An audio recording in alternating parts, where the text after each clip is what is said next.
Bom dia. Cara amassada. Eu acho muito, muito, muito... Ai, meu Deus. Eu tô acabada. Por que Acaba. que fica mostrando a cara? Oi, Letícia. Big Joe. Ai.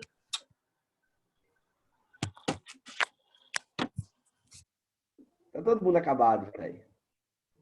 Tá todo mundo destruído. Ah. O corona veio com o terror pra gente.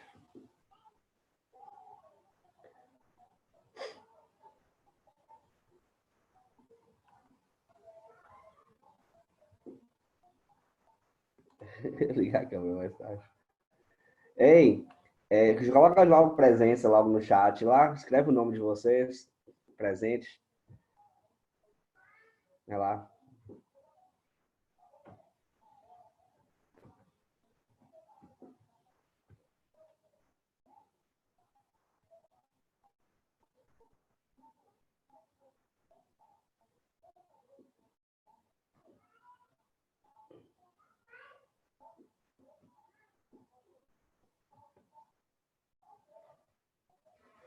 Vamos lá.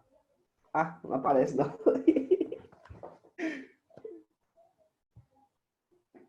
Que doido, velho. Por que não aparece?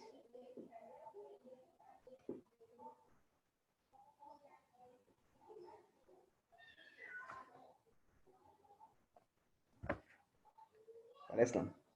Página 72, galera.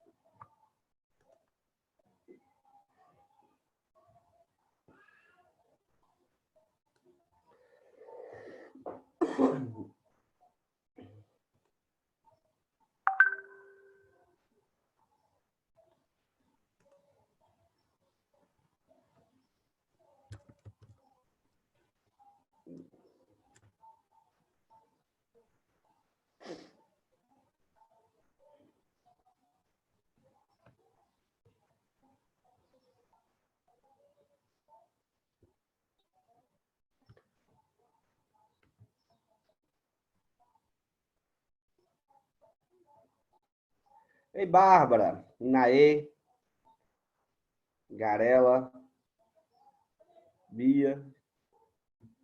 Cadê o resto das câmeras?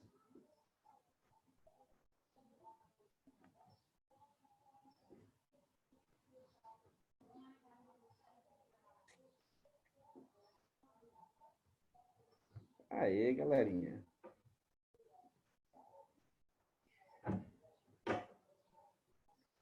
Muito bom. Coloca o nomezinho de vocês, presente. E vamos seguir o nosso 72. Página 72, capítulo 5. Vamos tentar criar um ambiente de interação para ver se a gente dinamiza melhor essas aulas nossas aqui. Deixa eu compartilhar o nosso livreto. Aqui. Compartilhar.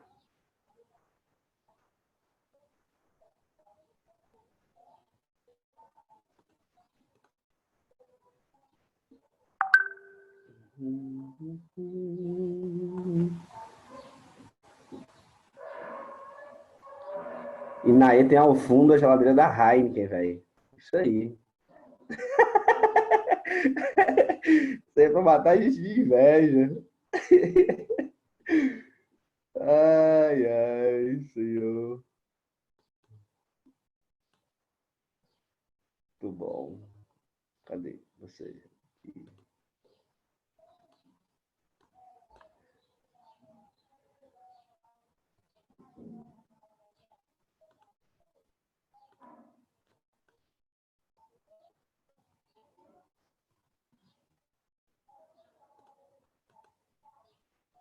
Cadê? Aqui.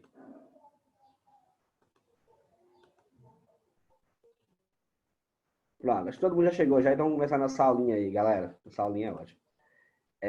Vamos lá. Aí. Todo mundo vendo um livro aí? Certo? Tranquilo. O nosso capítulo vai começar. O título do capítulo é Nova Desordem Mundial. Então, a gente já está falando de uma organização global, mas não uma organização no sentido de empresa ou de instituto, de um órgão específico. A gente já está falando de um reordenamento mundial. Não está falando das ordens mundiais. Na verdade, vamos falar da ordem mundial após a Guerra Fria, que é isso que a gente está estudando, né? Um mundo, a contextualização do mundo pós-Guerra Fria. Por isso que a gente estudou na Europa Ocidental e Europa Oriental.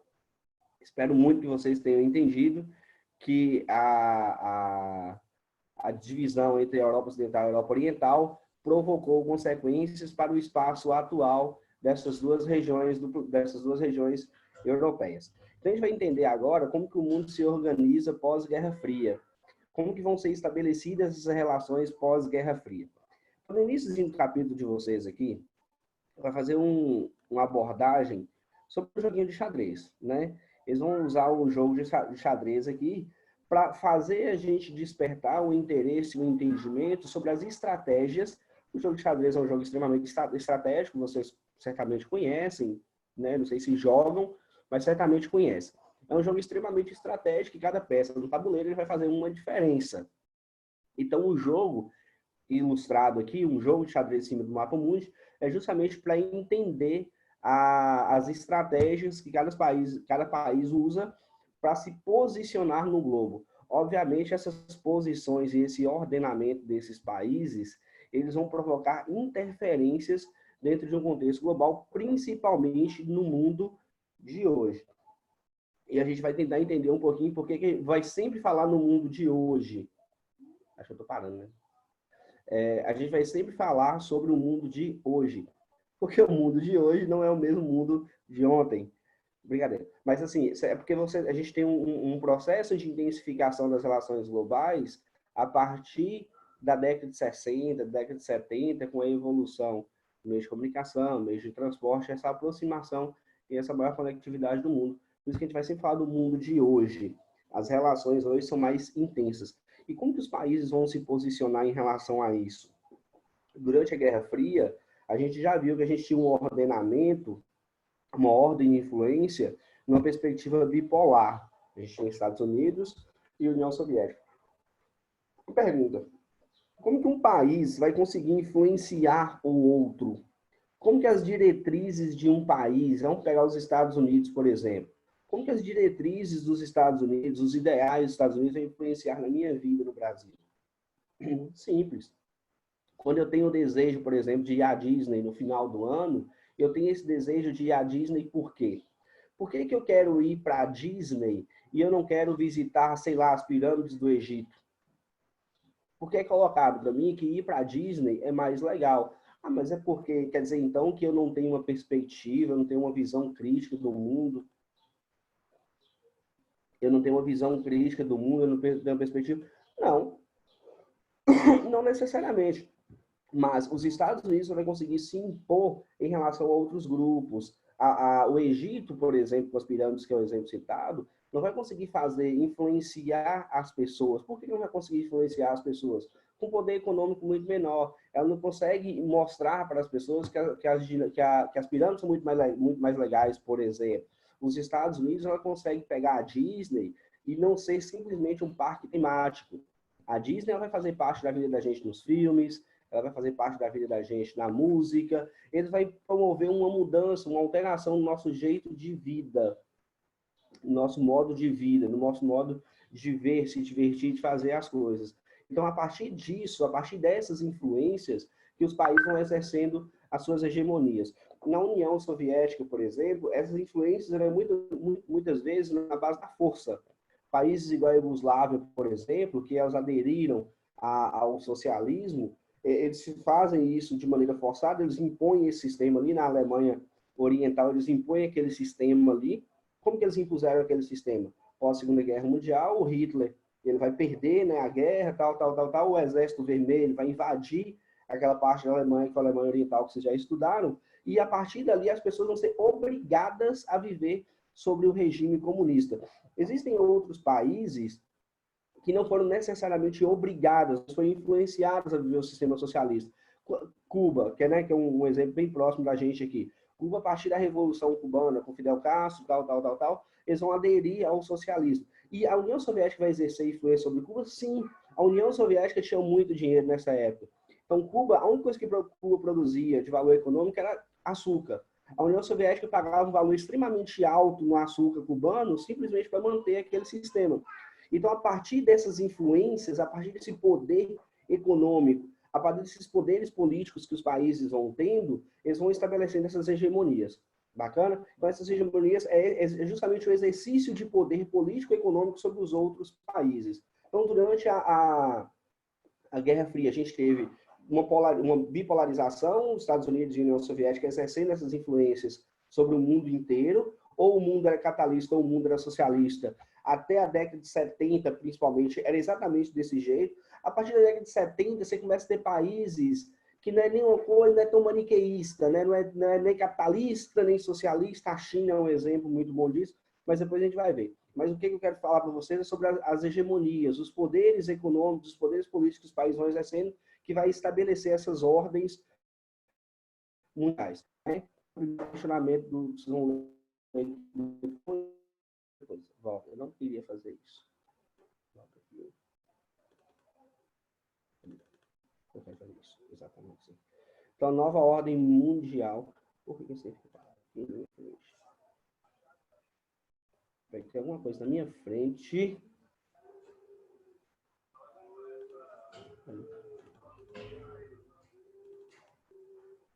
Espera aí, já vai.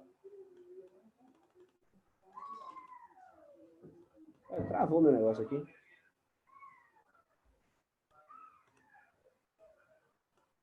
Vai, eu tenho que interromper. Travou aqui, peraí. Vou voltar de novo.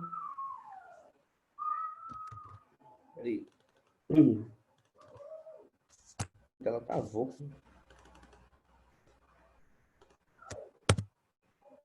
Peraí que a tela travou. Vocês estão aí? Cadê vocês? Tomara que volta na página, porque senão demora para recarregar. Ah, voltou.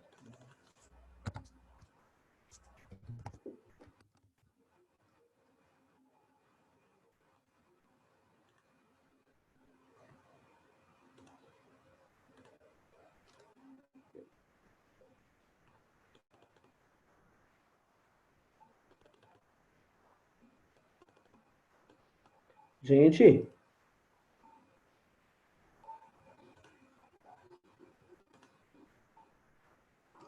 cadê vocês? Vocês estão vendo o compartilhamento da tela? Mas está a tela inteira? A minha tela está fragmentada aqui. Ah, coisa chata.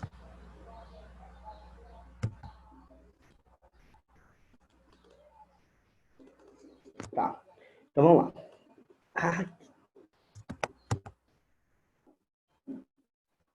Tá, vamos lá.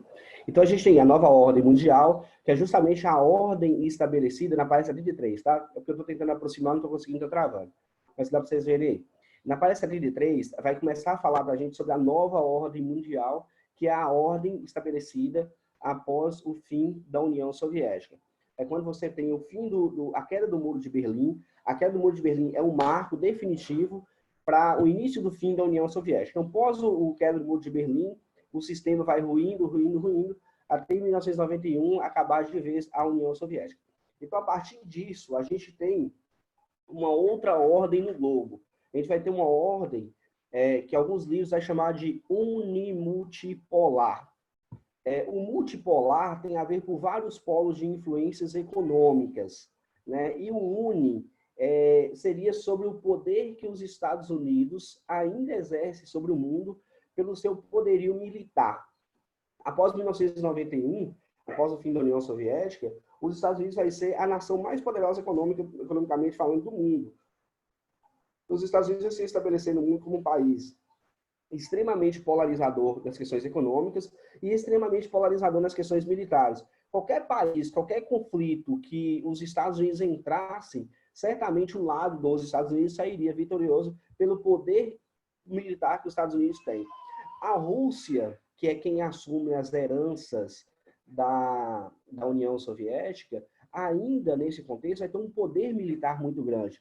Eu não sei se vocês lembram, eu já comentei com vocês, que a União Soviética, até a década de 70, 70 e pouquinho, elas tinham muito dinheiro, elas tinham um desenvolvimento muito parecido com o dos Estados Unidos, tanto que a corrida espacial na década de 60, a União Soviética começa ganhando essa corrida espacial, mandando o Yuri Gagarin para o espaço, tal, tal, tal. Então isso reflete o poder, o desenvolvimento que a União Soviética tinha.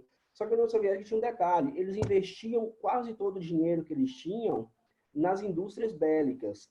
Então, isso fez com que ela vai acabar na década de 90, tal, tal, tal. Mas quando acaba a União Soviética e a Rússia tem toda a herança, recebe todo o pacote de herança da União Soviética, eles vão ter um poder militar muito grande. Só que por que eles não conseguem bater de frente com os Estados Unidos? Porque eles não têm dinheiro. Porque um exército, para você conseguir manter uma guerra, você precisa de dinheiro.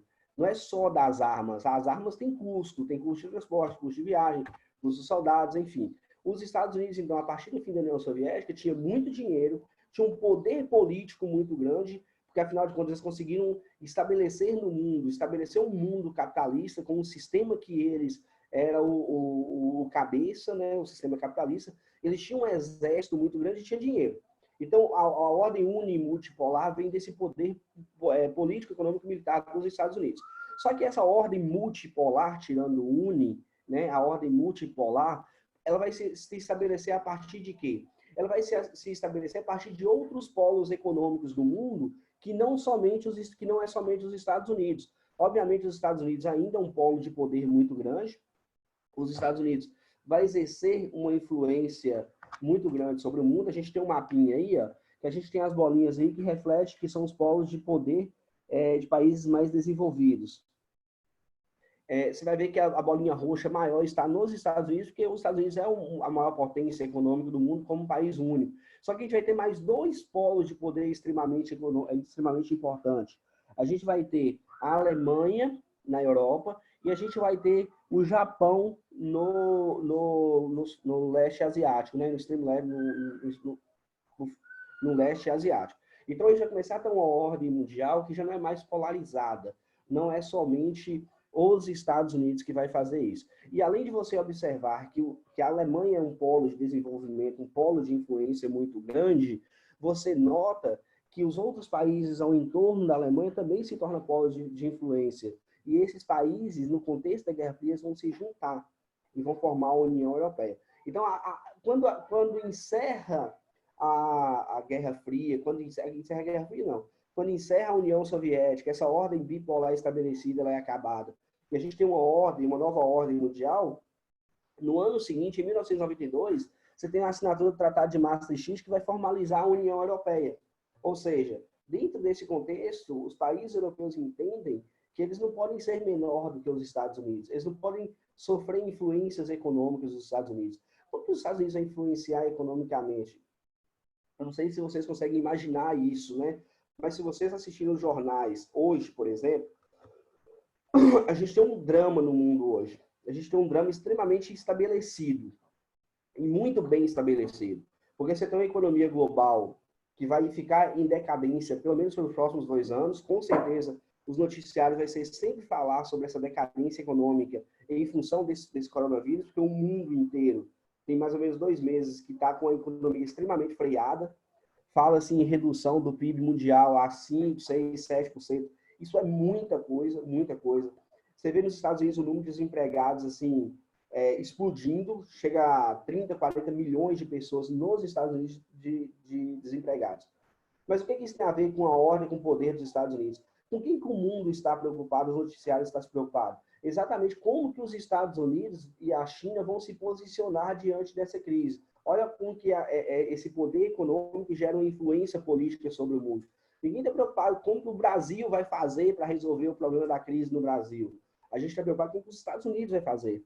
Porque os Estados Unidos e China juntos, eles somam quase 50, não, vai somar mais ou menos 40, quase 50% da economia global, os dois países juntos.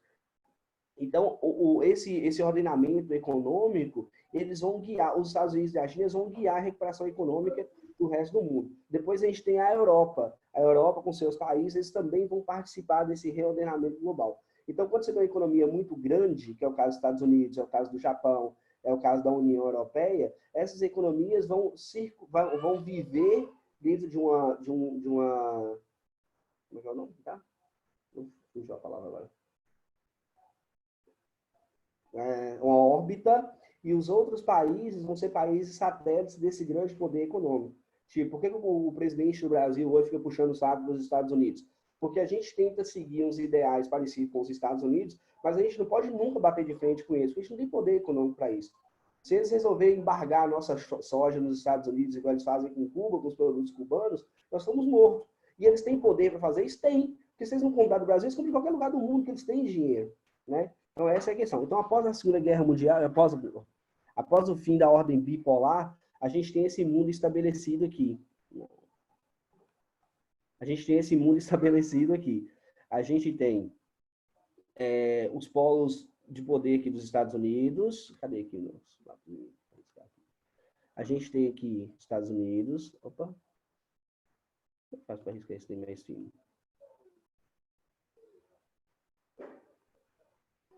Gostei não, muito grosso. A gente tem os Estados Unidos, a gente tem aqui a Europa, a gente tem o Japão como polo de desenvolvimento, um polo de influências econômicas. E aí a gente tem nesse contextozinho aí, um grupozinho de países bem legais, que são chamados de países emergentes. A gente tem aqui a China, que é a nossa principal potência emergente. A China ela vai se desenvolver em função de quê? Em função da sua mudança de rumo no seu sistema comunista. A China, a partir da década de 70, ela começa... A China é comunista, não confunda. A China, a partir da década de 70... Peraí, vamos fazer uma pausazinha. A China ela vai fazer uma revolução chinesa na década de 50. Um cara chamado Mao Tse-tung vai transformar a China na República Popular da China, um país comunista. Ponto. A partir da década de 70, o Deng Xiaoping vai fazer reformas econômicas na China, não vai fazer reformas políticas, vai continuar comunista, vai fazer reformas econômicas na China, vai fazer aberturas econômicas na China, e vai fazer com que a China dê um salto de desenvolvimento muito grande a partir da década de 70, certo? De forma que, nesse contexto aqui, no início da década de 90, a China é a principal potência emergente do mundo. Por quê? Porque a China é a fábrica do mundo, né? A China vende mão de obra para o mundo inteiro. Tudo que você precisa fabricar no mundo está na China. Então, a China torna-se a principal potência emergente do mundo. E depois a gente vai ter outras potências emergentes extremamente relevantes. A gente vai ter aqui a Índia, Rússia, a África do Sul e o Brasil. Inicialmente, a gente tinha um grupo chamado de BRIC, que era Brasil, Rússia, Índia e China, que eram as 4 principais potências emergentes do mundo. Depois, a gente tem a África do Sul entrando nesse bolozinho aí. O que é uma potência emergente? São países que não são considerados desenvolvidos, mas que têm um potencial econômico muito grande.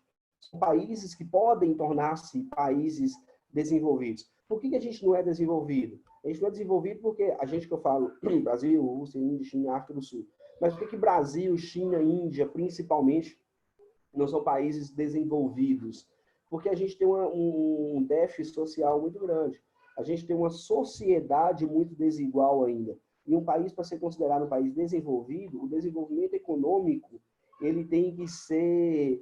ele tem que acontecer juntamente com o desenvolvimento social, o desenvolvimento humano do lugar. Então, assim, todo país desenvolvido, ele é um país com indicadores sociais desenvolvidos também, além dos indicadores econômicos. Porque se a gente pegar só o indicador econômico, o Brasil é a 9ª maior economia do mundo.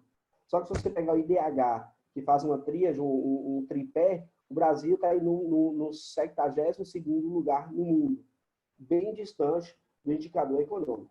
Bacana? Então, a gente tem nesse contexto aqui os países que polarizam o mundo, os grupos aqui, os 3 polos de poder, Estados Unidos, a Europa e o Japão, e a gente tem os países emergentes mais importantes do mundo, que é a China, Rússia, Índia, Brasil e, posteriormente, a África do Sul. Bacana? Eu só não entendi por que eu não consigo ampliar meu livro. Mas tudo bem. Não consigo.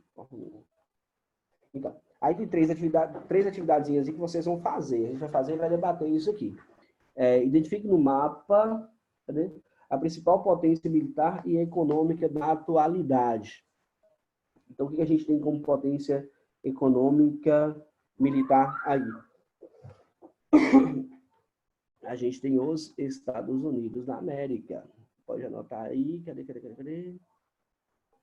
Gente.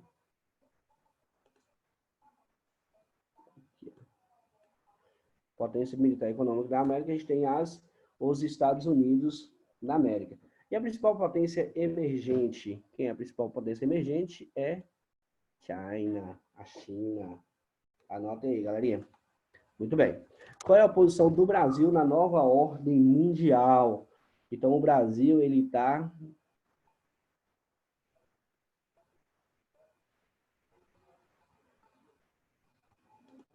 O Brasil, galerinha, ele vai ocupar um espaço de um país emergente. O Brasil faz parte dos principais países emergentes. Para que o Felipe quer mexer na tela? Vamos ver o que o Felipe quer fazer na tela. Faz, Felipe, mexe aí. Então, o Brasil ele se configura como uma das principais potências emergentes nessa nova ordem mundial. Muito bem. Aí a pergunta 3, que é bastante discutível. Você consegue perceber a influência que essas potências exercem em diversos lugares do mundo? Cite exemplos que você observa no dia a dia. Eu vou citar um exemplo que os meninos vão amar. Né? A gente tem, por exemplo,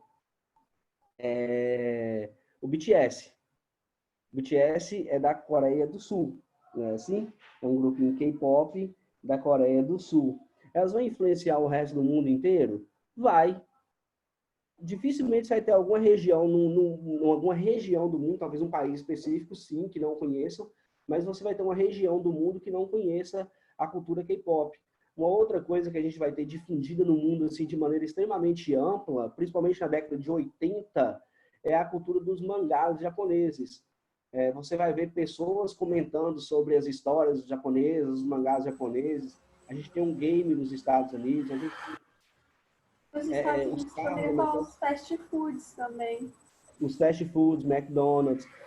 Esse tipo de imposição cultural, elas vai mostrar para a gente as influências que as potências exercem no mundo. Você não vai ver a tia da barraquinha da cantina, a tia que vende chup-chup na escola, influenciando a cultura na Europa. Por quê? Ela não vai ter poder político e econômico para isso. Ela não vai conseguir impor isso. O McDonald's, ele não era uma lanchonete pequena que veio para o Brasil. Ele já era uma empresa muito grande que se mundializou e veio para o Brasil.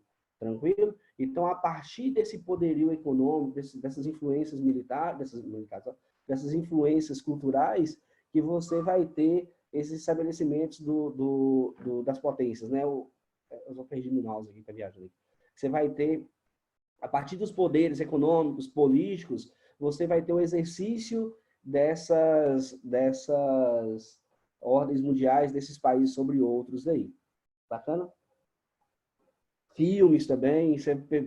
Qual o filme mais assistido da história do mundo, tal, você vai ver, é um filme produzido nos Estados Unidos. Não vai ser um filme produzido na cidadezinha do Nordeste do Brasil. Vai ser um filme produzido pelos Estados Unidos. Fizeram aí? Gente, eu estou sem entender por que meu livro, eu não tenho controle sobre meu livro. Não tenho controle sobre nada mais na minha vida. Estou descontrolado. Felipe levantou a mão. Peraí, Felipe. Deixa eu atender você aqui, porque tá tenso aqui, viu? Perdi o controle sobre meu livro. Controle da reunião. Viu? É só clicar na setinha embaixo. Uma setinha que vai pro lado, só clicar. Não, eu tô tentando, mas ele tá travando que eu não faço nada. Eu não clico, não adianto. Eu não faço nada. Cadê, Felipe? Ó, eu não consegui nem ativar Felipe aqui, ó. Ativação de todo mundo. O de Felipe não foi que eu fiz. Fala no chat aí, Felipe.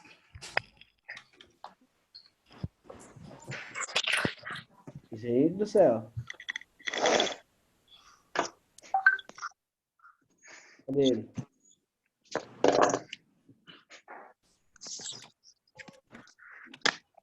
Ah, tá. Entendi. Beleza, então. Vamos embora. Seguir o velório aqui. Agora.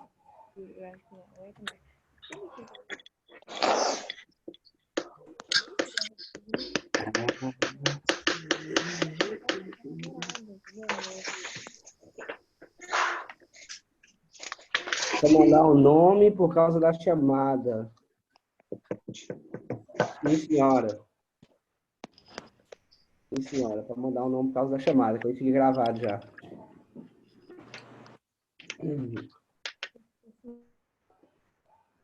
Então, vamos lá.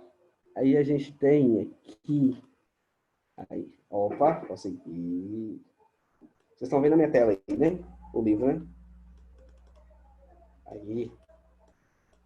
Bom, cadê vocês? Vocês estão vendo minha tela aí, meu livro? Opa, beleza, então. Então, vamos lá. O que é ordem mundial? Eu não acredito que isso aconteceu. Ah, foi. Então, o que é ordem mundial, galera? Cara, eu tô perdidaço nesse negócio aqui do livro. Aqui. Ah, é muito grosso esse negócio aqui, né? Muito grosso. Eu ia marcar para vocês marcarem aí, mas eu vou falar e vocês marcam aí. Ah, eu entendi. Quando eu mexo nessa paradinha aqui, eu não consigo ampliar o livro mais, não. Entendi. Então, a ordem mundial vai ser as influências que um país consegue exercer sobre o outro, né? Essas influências vai provocar uma dominação hegemônica. Vou dar um exemplo para vocês sobre essas influências que um país consegue exercer. Lá na década no século XV, a gente teve as grandes navegações, certo? Então, quem eram os países precursores, quem foram os primeiros países a navegar pelo mundo, a dominar outras terras? Foi Portugal e Espanha. Então, Portugal e Espanha, se vocês pegarem um mapa de colonização do mundo no século XV, vocês vão ver que Portugal e Espanha, eles vão dominar, eles vão provocar uma hegemonia dentro daqueles territórios que eles vão dominar. Por que eles vão dominar aqueles territórios?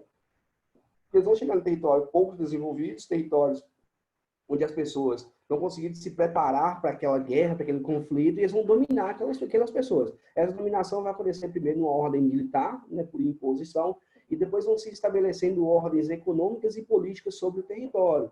Quando eles chegaram no Brasil, por exemplo, qual o poder de reação que os índios tinham para expulsar os portugueses daqui? Libere para poder desenhar, que eu ajudo a marcar. Fala que eu vou grifar. Ô, Felipe, mas o problema é que a marcação é muito grossa para o livro. Eu não consigo ampliar a tela. Eu não consigo ampliar a tela. Mas está aqui, ó. Está marcadinho facinho aqui. Quando os portugueses chegaram aqui, que poder de reação que os índios tinham? Nenhum. Então você cria uma dominação. Aí você cria uma ocupação do território. A partir dessa ocupação do território, você pega esse território, você promove uma territorialização, um domínio territorial, um exercício de poder sobre aquele território. A partir daquilo ali, você vai criar políticas dentro de um território que não era seu, com o objetivo de manter a dominação sobre aquele lugar. Então, o que os portugueses estabeleciam? Uma hegemonia sobre o território brasileiro. Uma dominação política, econômica e militar, né? Era muito simples estabelecer um domínio militar aqui. Então, isso é uma hegemonia. Então, após Portugal, a gente tem exemplos de Espanha, depois Inglaterra, com suas colônias e tal. Até segunda metade do século XVIII que vai acontecer a Revolução Industrial. O que é a Revolução Industrial? É quando você muda a forma de produzir no mundo inteiro. Você insere a máquina, você cria a indústria, você cria um estabelecimento industrial. Quem foi que fez isso? Quem foi que fez isso foi a Inglaterra. Por uma série de razões, né? Uma série de razões econômicas, uma série de razões políticas, dentro daquele contexto da segunda metade do século XVIII, 1750, a Inglaterra era o país mais favorável a conseguir estabelecer essa revolução, a conseguir criar essa nova forma de produzir. Então, quando a Inglaterra cria as primeiras indústrias, a Inglaterra vai vender produto industrializado para o mundo inteiro. Imagina um mundo nessa época, que legal, um monte de navio. A maior empresa do mundo que já surgiu, a maior empresa que já existiu no mundo até hoje, é uma empresa chamada Companhia das Índias Orientais, uma empresa de comércio marítimo. Então, imagina o mundo inteiro, aquelas navegações enormes, comerciantes, tal, que vendiam produtos manufaturados, produtos feitos em pequenas oficinas, vendia roupa, tecidos, especiarias, começa a vender agora produto industrializado.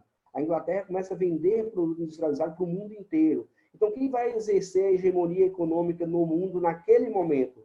A Inglaterra, na primeira Revolução Industrial. Então, a Inglaterra começa a exercer um poder econômico sobre o mundo muito grande. A Inglaterra vai conseguir fazer umas coisas muito legais. Por quê?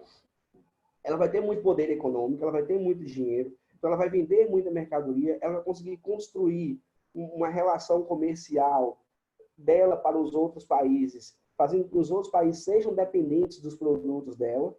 Por quê? Porque era o único país industrializado. Então, os Estados Unidos, países mais desenvolvidos, né? Você pega aí os Estados Unidos, a própria França, a Espanha mais ou menos, mas a Itália também. Esses países eles vão entender que eles precisam participar desse novo modelo da Inglaterra, desse novo modelo produtivo. Então, por isso que a gente tem a Revolução Industrial, vocês devem ter estudado já, né? Dividindo em duas fases, a primeira fase e a segunda fase. Por quê? Na primeira fase, a Inglaterra estabelece uma hegemonia no mundo. Na segunda fase, que você tem os outros países da Europa, você tem os Estados Unidos, tem o Japão se industrializando, essa hegemonia começa a se diversificar. Você cria um mundo com vários blocos hegemônicos, um mundo multipolar daquele período, né? E isso vai se estender até a Primeira Guerra Mundial. E o curioso é que a Primeira Guerra Mundial ela vai acontecer por causa disso. Ela vai acontecer porque esses países vão querer dominar um ao outro e esses países não vão permitir. A Alemanha vai querer invadir todo mundo, a Alemanha vai querer territórios africanos, a Itália vai querer... Então vai virar uma confusão no mundo, os países querendo se posicionar um sobre o outro, mas não são países mais um rico sobre um pobre, é um rico sobre um rico, então dá merda, dá treta. Então a Primeira Guerra Mundial vai acontecer justamente pelo posicionamento que esses países vão querer se estabelecer no mundo. Então essas dominações hegemônicas é o que vai formar a ordem mundial. Então, de tempo em tempo, a gente vai ver o mundo com ordens estabelecidas, essas ordens são quebradas e tem que se reestabelecer. O mais curioso é o seguinte, a primeira ordem que a gente tem, que é uma ordem global, e essa ordem global só vai acontecer em função das grandes delegações, porque você vai ter um mundo global, né? Parece que é meio redundante, mas pensa assim, quando a gente tinha o Império Romano, a gente não tinha um mundo global. O Império Romano conseguiria provocar influências nas tribos incas, maias e astecas aqui na América? Não, eles não tinham contato. Eles não exerciam essa dominação. Então, no Império Romano, você não tinha um mundo globalizado, um mundo global, né? Se vocês entenderem a ideia. A partir das grandes navegações, você começa a ter esse processo de globalização, esse processo de interação global. Então, você tem a primeira ordem mundial, que são os colonizadores ali e as colônias estabelecidas. A segunda vai acontecer na primeira Revolução Industrial, ordens globais. A terceira ordem global vai acontecer na segunda Revolução Industrial. A terceira ordem vai ficar na segunda Revolução Industrial até a Guerra Fria, que a gente vai ter a quarta ordem mundial, que nos livros é chamada de Velha Ordem, né, que é a ordem bipolar, Estados Unidos e União Soviética. E agora a gente tem uma nova ordem mundial. Então, o que a gente percebe é o seguinte, o período de estabelecimento das ordens, eles vão diminuindo. A primeira ordem acontece no início do século XV até o século XVIII, né, 1750. 250 anos de estabelecimento de uma ordem global. A segunda ordem global ela vai ser menor ainda, a terceira vai ser menor e a quarta vai ser menor. Então, a partir do momento que o mundo vai se interagindo mais, esse mundo vai se acomodando de maneira... Desculpa. A partir do momento que o mundo vai se interagindo mais, as ordens vão ficando aquietadas por menos tempo. Por quê? Porque novas potências vão surgindo. Você tinha, há 1930 anos atrás, 35 anos atrás, a União Soviética como um polo de poder econômico, político muito grande. Hoje ele não existe mais, você tem a China.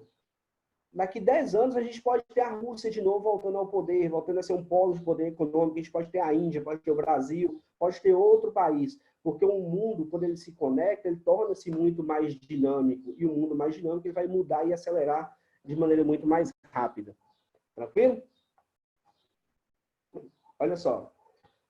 O próximo tópico é a coisa mais confusa que vocês vão ver na vida de vocês. Globalização e mundialização. O autor, essa descrição vai convencer vocês que mundialização e globalização não é a mesma coisa. Qual é a ideia da mundialização? A mundialização é quando você tem um processo de expansão das atividades econômicas, de agentes econômicos pelo mundo. E você vai ter influências culturais, influências econômicas, influências sociais também. O termo é muito parecido com o termo de globalização. A diferença é que o termo globalização, ele vai se dar por um processo já pronto, não pelo início do processo ou pelo acontecimento processual. Ele já vai se dar pronto. Então, quando eu falo que eu tenho um mundo global hoje, eu tenho um mundo conectado, eu estou referindo ao mundo em que houve um processo de mundialização, houve um processo de acomodação dessa mundialização e de conectividade. O mundo global já é um mundo transformado. A mundialização é um processo de transformação do mundo. Deu para entender? Tá. Eu vou parar justamente nesse tópico aqui para vocês pegarem esses 3 páginas, lerem e fazer as anotações de vocês aí, para discutir na próxima aula. Mas eu queria falar um pouquinho mais da globalização. Quando vocês ouvirem falar no termo globalização, vocês vão sempre associar esse processo a um processo econômico, a um processo que vai gerar consequências econômicas. Tudo que a gente vai falar da globalização, é um processo de interação econômico, político, militar, social. Para quê? Para a economia funcionar. O processo de globalização ela vai existir com a intencionalidade de você aumentar fluxo de capital, você aumentar fluxo social, para fazer com que as ideias se expandam, e quem vai fazer isso é com a intenção de ganhar dinheiro. Quando a Apple cria, vamos pegar aqui a Google, né? A Google, não, o Zuckerberg. O Zuckerberg é dono de tudo, né? Dono do Twitter, Facebook, TikTok também? Não, né? Twitter e Facebook. Quando ele vai criando esses aplicativos de conectividade social, tal, ele está criando um processo de interação a fim de fazer com que a empresa dele se expanda e a fim de fazer com que ele vai ganhar dinheiro. E as consequências desse processo, ninguém está preocupado. Eu não estou preocupado quando eu crio um robô que vai fabricar 10 mil computadores por dia. Eu não estou preocupado porque trabalhava 50 mil pessoas para fazer esse tanto de computadores e vão ser mandados embora. Eu quero vender computador e eu quero ganhar dinheiro. Então, toda vez que vocês forem ver sobre um processo de globalização, for fazer uma atividade, ou fazer uma análise, analisa isso a partir de um ponto de vista econômico. E as consequências disso podem ser sociais, culturais, etc. Tranquilo? Então, assim, eu vou parar nessa partezinha aqui, ó, globalização e mundialização, que é para vocês, lerem isso aí e fazer as anotações que vocês acharem necessárias aí. Se eu falar mais, vocês não vão entender muita coisa mais, não. Júlia já está viajando, já. Cadê? Interromper o compartilhamento, deixa eu olhar para a fuça de cada um. Entenderam o que eu falei até aqui? Deu para fazer alguma anotação? Deixa eu desbloquear vocês aqui. Cadê? Ativar som de todo mundo. Aí. Deixa eu ver agora. Galera, deu para entender alguma coisa? Deu. Deu. Deu, né? Conseguiu fazer alguma anotação aí? Sim. Yes. Então, eu não quis fazer slides para vocês, porque eu sei que vocês não vão anotar os slides depois. Eu acho que se discutir o livro, não vão, né? Sei que não. Eu acho que se debater o conteúdo do livro, eu acho que fica mais dinâmico um pouquinho e vocês ficam com um material mais concreto aí. Eu só vou tentar melhorar essa questão dessas marcações aí, para a próxima aula eu conseguir marcar para vocês marcarem aí. Tio, mas tem Ô, como Júlia, você aproximar a sabe quando você tela? mexe desse jeito, você vem pro meio da tela, né? Oi? Você sabe quando você mexe assim, você vem pro meio da tela, né? Não, não sabia. Tá todo mundo de boa aqui, aí você vem pro meio da tela aqui. Galera, alguém tem alguma dúvida, alguma pergunta? Não. Não. Não. Estudem bem esse tópico globalização e mundialização, que é confuso pra Quero saber caramba. se meu microfone Achei não. tá travando. Esse tópico globalização e mundialização é bem confuso, estudem. Essa imagem do David Harvey, ela é uma imagem extremamente importante que vai acompanhar vocês a vida inteira, da página 75.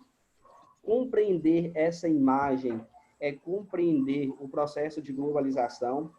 Não se esqueçam de fazer uma análise do período, do espaço de tempo em que a imagem é colocada. Observem as diferenças de tempo em que o mundo vai diminuindo. Bacana? Compreender essa imagem aí já é 50% do caminho para compreender o processo de globalização. Bacana?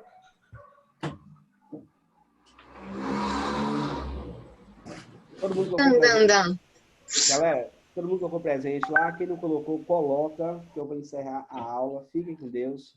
Um prazer ver a carinha de vocês.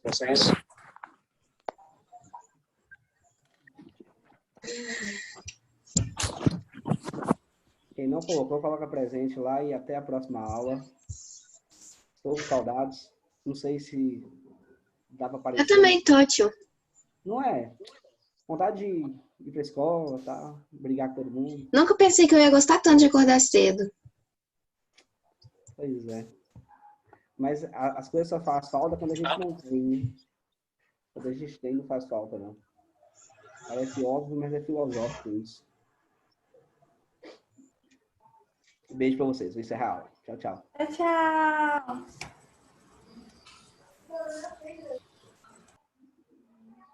Fancy you.